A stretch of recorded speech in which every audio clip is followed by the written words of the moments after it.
இந்த எரிவாயுக்கு பதிலாக மின் அடுப்புகள் பயன்படுத்தும் போது ஏற்படும் கூடுதல், கடந்த மாதம் ஒரு பில் வந்திருக்கும், இந்த மாதம் அதனாலேயோ மற்ற பல காரணத்தினால கூடுதல் பில் வந்தால் அதுக்கு ஒரு பிளாங்கெட்டாக ₹2 சலுகை, அதை வந்து சப்சிடி அனௌன்ஸ் பண்ணியிருக்காரு. ₹2 சலுகை வந்து கூடுதல் மின்சார அவங்களோட யூனிட் ஒன்றுக்கு ₹2 மானியமாக மாண்பு முதலமைச்சர் அறிவித்திருக்காரு.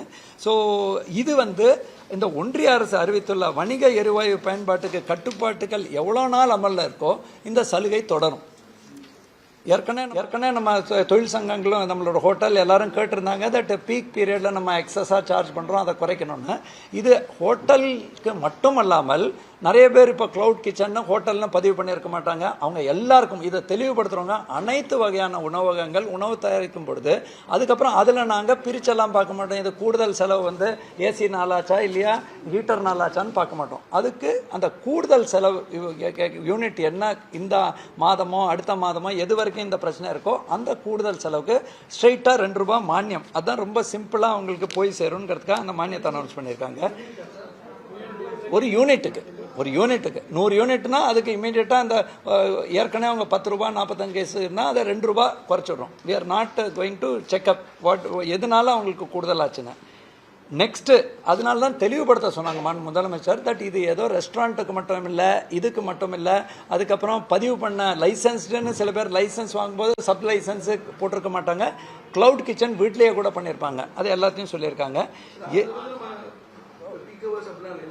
எல்லா நேரமுங்க ஒரு மாதத்தில் கூடுதலாக இதை பயன்படுத்தினால ஃபுல் டைம் என்ன இன்க்ரீஸ் ஆகிருக்கோ அதில் ₹2 மானியம். அதான் சிம்பிளாக அவங்களுக்கு போய் சேர மாதிரி போகிறதுக்கு.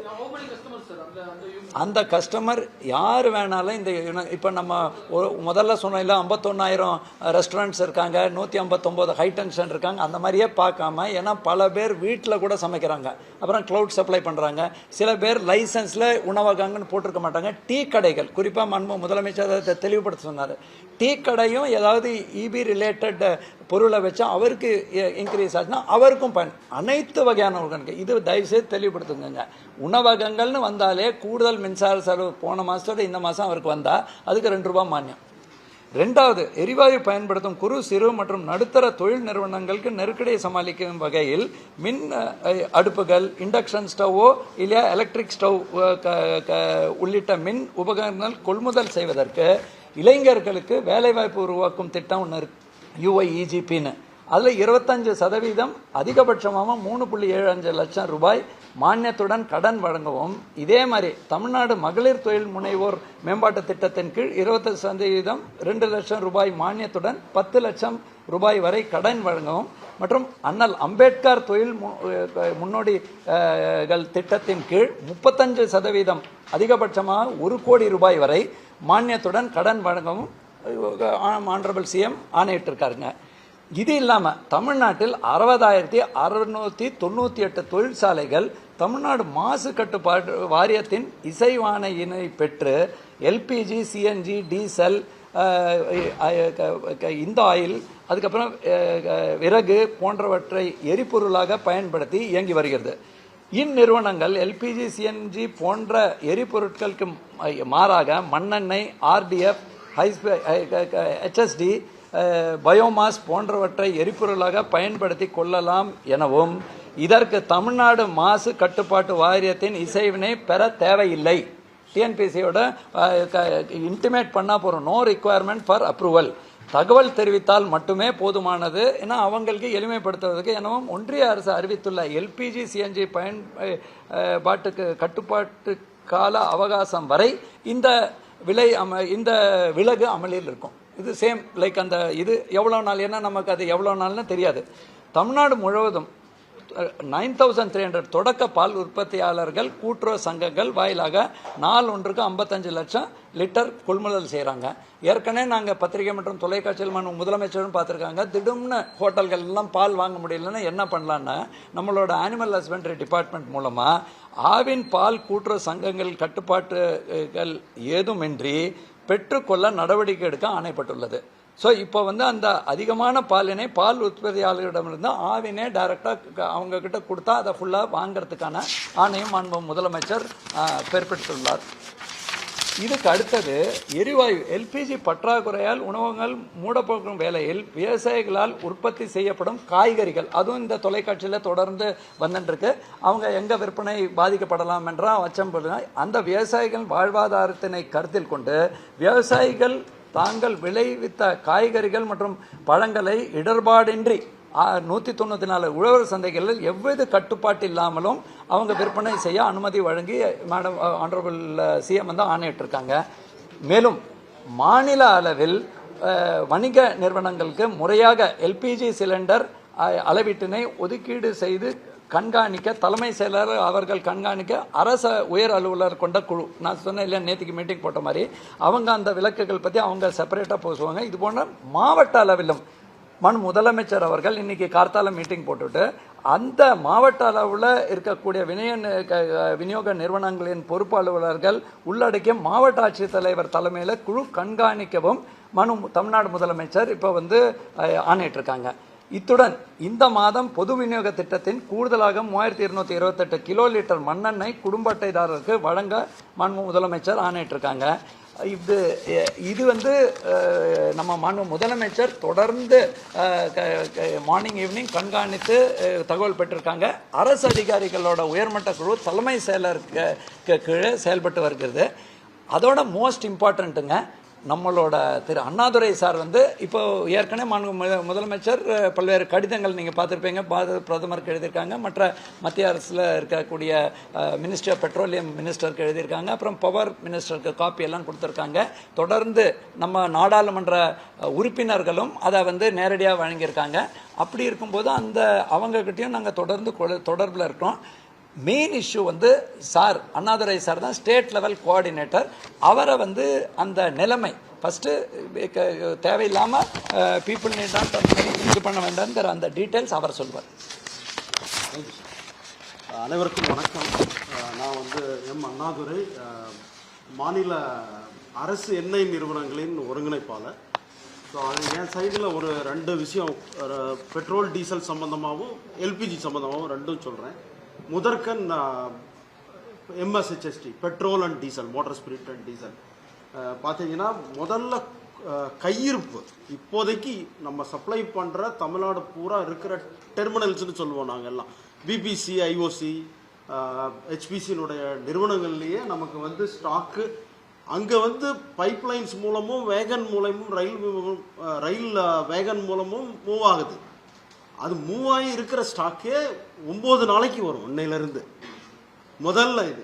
அது இல்லாமல் தொடர்ந்து பைப்லைன்லையும் வேகன்லையும் ரிசீவ் பண்ணிகிட்டே இருக்கும் எல்லா லொக்கேஷன்ஸ்லையும். அதனால் நம்ம இப்போதைக்கு எந்த விதமான தடையும் இருக்காது பெட்ரோல் டீசலுக்கு. நம்ம ஒரு முந்தா நாளும் அதற்கு நாளும் குறிப்பாக தமிழ்நாடு ஃபுல்லாக பெட்ரோல் பங்கில் சரியான கூட்டம். எல்லாருமே ஒரு நாளைக்கு எடுக்கிற குவான்டிட்டியை விட 2 மடங்கு பெட்ரோல் பிடிச்சிருக்காங்க. எங்களுக்கு அதனுடைய புள்ளி விவரங்கள் வந்த பொழுது பார்த்தா கிட்டத்தட்ட 100% 1 லிட்டர் பிடிக்கிறவங்க 2 லிட்டர் எல்லாரும் போய் ஒரு பேனிக் ஆகிட்டு போய் பிடிச்சதுனால தான் அந்த நிலைமை உருவானது. அதில் 100% பெட்ரோல் விற்பனையும் 75% டீசல் விற்பனையும் ஒரே நாளில் கூடிடுச்சு. இதுதான் வந்து நம்ம பேனிக் ஆனதுக்கு காரணமே.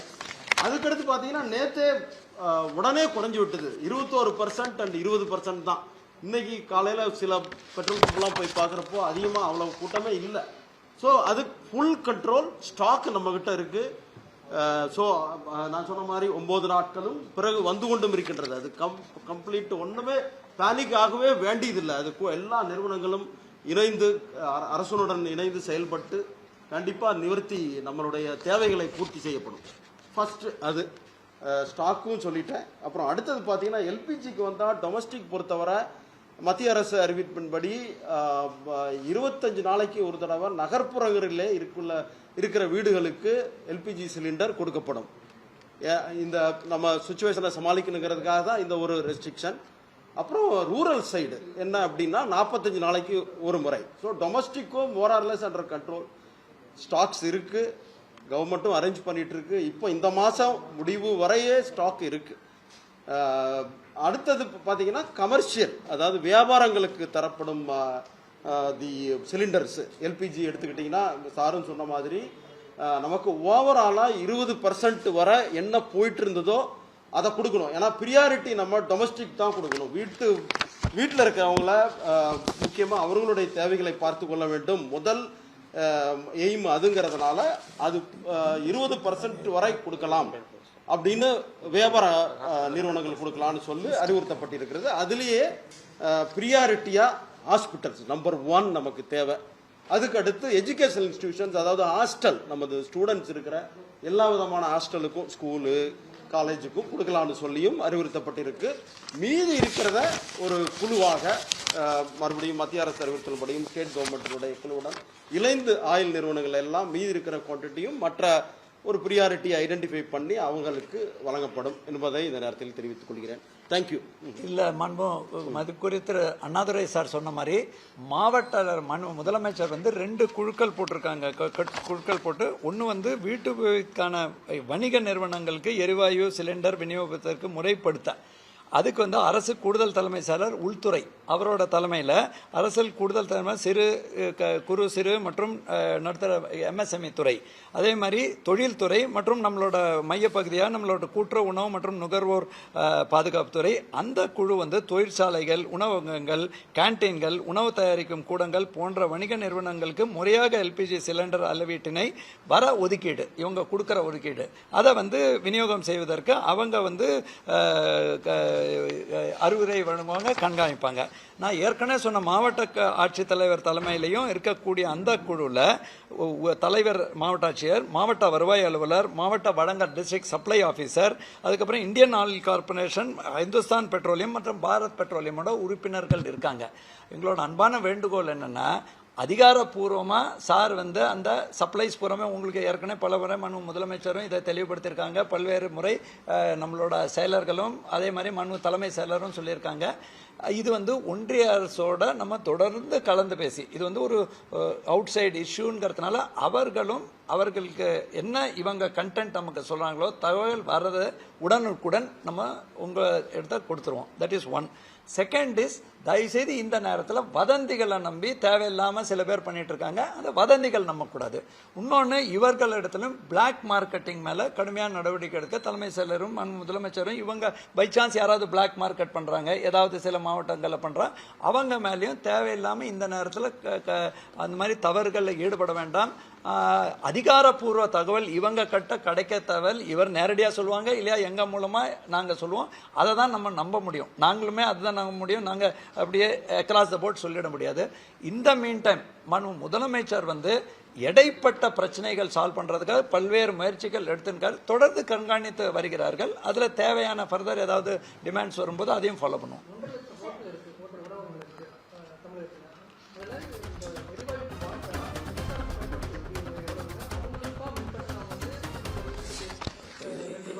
இல்லைங்க, தயவுசெய்து அதை முதலமைச்சரும் தலைமை செயலர் தெளிவுபடுத்த சொன்னாங்க. அதே மாதிரி முதலமைச்சர் அலுவலகத்தையும் தெளிவுபடுத்த சொன்னாங்க. நாங்கள் தெளிவாக போடுறோங்க. அதில் எங்களோட ப்ரெஸ் ரிலீஸ், முதலமைச்சரோட ப்ரெஸ் செய்தி இதை முடித்த உடனே ரிலீஸ் ஆகிடும். அதில் தெளிவாக நம்ம சொல்கிறது என்னென்னா, உணவு மற்றும் உணவு தயாரிக்கும் அனைத்தும் க்ளவுட் கிச்சனாக இருக்கலாம். க்ளவுட் கிச்சனா வீட்டிலேயே கூட சமாளித்து க்ளவுட் கிச்சன்னு சொல்லுவோம் இல்லையா. அதே மாதிரி டீ கடைகள் தெளிவாக கேட்டாங்க. டீ கடையில் அவங்க இப்போ நீங்கள் டிவியெல்லாம் காட்டுறீங்களே, இண்டக்ஷன் ஸ்டவ் போட்டு பண்ணால் அவருக்கு டிமாண்ட் ரைஸ் ஆச்சுன்னா அவருக்கும் ₹2 சலுகை கொடுப்போம். இந்த அது நம்ம அதிகாரிகள் தொடர்ந்து இப்போ எங்களுக்கு பல்வேறு ட்ரேட் லைசன்ஸ் இருக்கும். அதுக்கப்புறம் எலக்ட்ரிசிட்டியில் எல்லாரும் பதிவு பண்ண மாட்டாங்க. ஸோ நாங்கள் மொட்டையாக எலக்ட்ரிசிட்டியில் பதிவு பண்ணவங்களுக்கு மட்டும்னா பல பேருக்கு இப்போ சார் சொல்கிற மாதிரி மிஸ் ஆகிறதுக்கான வாய்ப்பு இருக்குது. அந்த மாதிரி ஆகக்கூடாதுங்கிறது தான் தனி கவனம் செலுத்த சொல்லியிருக்காங்க முதலமைச்சர். நாங்கள் எங்களோட டீமை போட்டு இதில் நாங்கள் ஏற்கனவே மக்களுக்கு பிரச்சனை இருக்கும்போது இதில் இந்த மாதிரி ரொம்ப டீட்டெயிலாக, அதுக்கப்புறம் சில பேர் நீங்கள் கேட்கலாம், சார் இவர் இதுக்கு தான் இண்டக்ஷன் ஸ்டவ்க்கு தான் ப்ரொடியூஸ் பண்ணதுனால ஏறித்தா, இது ஏசினால, அந்த மாதிரி எந்த ஒரு இதுக்கும் வராதனால தான் தெளிவாக கூடுதலாக எவ்வளோ செலவாகிறதோ அதுக்கு ₹2 சலுகை, அப்படி மானியம் அப்படின்னு முதலமைச்சர் தெளிவாக சொல்லியிருக்காங்க. தயவுசெய்து அந்த கன்ஃபியூஷன் வேண்டாங்க. யாருக்காவது இருந்தால் நாங்கள் நம்ம இபிலையும் அந்த கைடன்ஸஸ் எஸ்சிஸ் மாவட்ட லெவலில் எஸ்சி மற்றும் கலெக்டர் சூப்பரிண்ட் இன்ஜினியர் சொல்லுவாங்க, தலைமையில் சி கமர்ஷியல் இருப்பாங்க, டைரக்டர் டிஸ்ட்ரிபியூஷன் இருப்பாங்க. ஏற்கனவே இந்த அறிவுறுத்தலின்படி மீட்டிங்கும் போட சொல்லியிருக்கோம். அதே மாதிரி பாதுகாப்பாகவும் மக்கள் இருக்கணுங்க, அதையும் நாங்கள் சொல்லிக்கிறோம். இந்த மாதிரி பண்ணும்போது அதிகாரப்பூர்வ உபகரணங்கள், ப்ராப்பர் கனெக்ஷன், டவுட் இருந்தால் எங்கள் இபியில் கைட் பண்ணுறதுக்கும் சொல்லியிருக்கோம். ஆமாம், நாங்கள் டிமாண்ட் இப்போதைக்கு அந்த அளவுக்கு 50 மெகாவாட் தான் இன்க்ரீஸ் ஆகிருக்குங்க. பட் ஆனாலும் முதலமைச்சர் ஒரு 500 முதல் 1000 வரைக்கும் மெகாவாட் இன்க்ரீஸ் ஆகிறதுக்கான முன்னேற்பாடுகள் செய்ய சொல்லி அதற்கான அனைத்து ஏற்பாடுகளும் செய்யப்பட்டுள்ளது. ஏற்கனவே முதலமைச்சரும் தலைமைச் செயலர் இப்போதான் அதையும் ஆய்வு பண்ணார். அவர் தொடர்ந்து மாதந்தோறும் ஆய்வு பண்ணுவாங்க. நான் ஆல்மோஸ்ட் டெய்லி எங்களுக்கு பண்ண வேண்டிய கட்டாயத்தில் இருக்கோம். கிரிட்னு பார்த்துப்பாங்க. தேவையான அனைத்து முன்னேற்பாடுகளும் ஏற்கனவே செய்யப்பட்ட நிலையில் தான் இந்த பிரச்சனை வந்தது. அதற்கு தேவையான கூடுதல் தேவையும் நம்ம உள்ளெடுக்கோம். பட் இதுவரைக்கும் நமக்கு ஒரு 40லேருந்து பர்டிகுலர்லி மின் பொறியாளர்களோட இதில் இது வைல்டாக இன்க்ரீஸ் ஆகுது. ஆனாலும் அதை நம்ம முன்கூட்டியே கருதல் கொண்டு ஒரு 500லேருந்து 1000 மெகாவாட் கூடுதலாக நம்ம 15 மணி ஸ்லாட்டில் தான் இது வருங்க. காலை வேலையில் இன்க்ரீஸ் ஆகிறதுக்கான வாய்ப்புகள் அதிகமாக இருக்குது. மத்தியானம் அந்த குக்கிங் டைமில் சோலார் பவர் நமக்கு வந்துடுறது. நைட்டு வேலையில் நமக்கு காலையில் 6லேருந்து 8, நைட்டு மறுபடியும் 6லேருந்து 12 மணி இருக்கும். அந்த நேரங்கள்லையும் கூடுதலாக எல்லாம் கன்வெர்ட் பண்ணும்போது வரும். அது எல்லாத்தையும் அந்த ஸ்லாட்ஸுக்கும் ஏற்பாடு பண்ணியிருக்கோம்.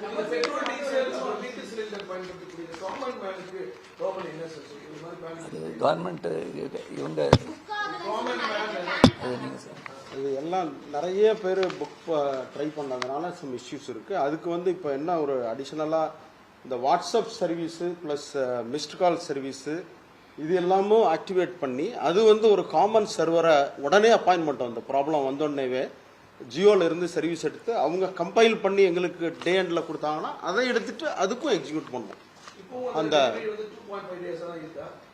பேக்லாக் இருக்குது கிட்டத்தட்ட. ஏன்னா இப்போ டெஃபினெட்லி பேக்லாக் இருக்குது. நீங்கள் சொல்கிற நம்பர்ஸ் கிட்டத்தட்ட அபவுட் 2.53 டேஸ் கிட்ட இருக்குது. ஓகே,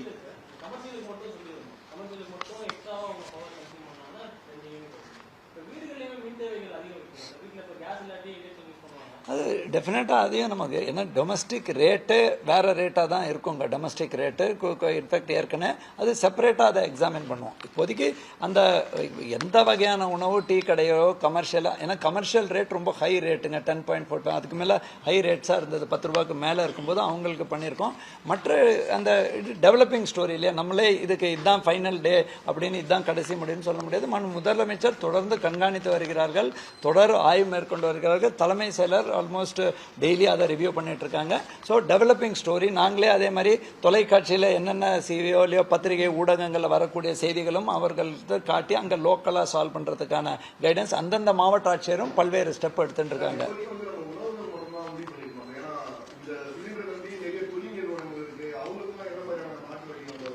இது எல்லாமே டெவலப்பிங் இஷ்யூஸுங்க. நாங்கள் அதோட இம்பேக்ட் அந்த இண்டஸ்ட்ரி செக்ரட்டரி இஸ் தேர். இவங்க டு பி வெரி ஃப்ராங்க்குங்க, அந்த ரீஆர்கனைசேஷன் பண்ணுறதுக்கு இவங்களுக்கும் ஒவ்வொரு நாள் ஒரு 4 நாள் முன்னாடி திடீர்னு கமர்ஷியல் கொடுக்க முடியாதுன்னு ஒரு தகவல் வந்திருந்தது. தற்பொழுது அவங்க அதுக்கு ஒரு அலாட்மெண்ட் பண்ணி ஒரு வழிவகை ஒன்றிய அரசில் சொல்லி மாநில அரசுக்கு ஒரு கமிட்டி போட்டிருக்காங்க. அந்த கமிட்டி மூலமாக அவர்களுக்கும் அந்த ஏற்பாடு செய்வதற்கு அதை முன்னுரிமைப்படுத்தி யாருக்கு முன்னாடி சொன்னார் இல்லையா, ஹாஸ்பிட்டலுக்கு டெஃபினட்டாக கொடுக்கணும், உணவகங்களுக்கு கொடுக்கணும், அதை இண்டஸ்ட்ரியில் எப்படி ரேஷன் பண்ணணுங்கிறது அந்த குழுக்கள் முடிவெடுக்கும்.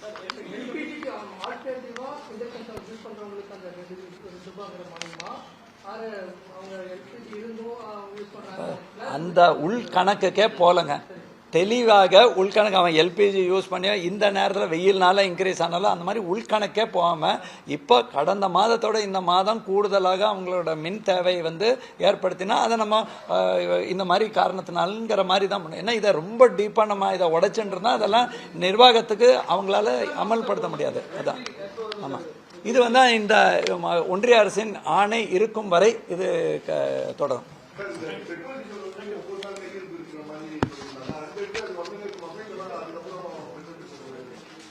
நான் உங்கள்கிட்ட சொன்ன இந்த மாதம் முழுசுமே ஸ்டாக்கே இருக்குது நம்மக்கிட்ட.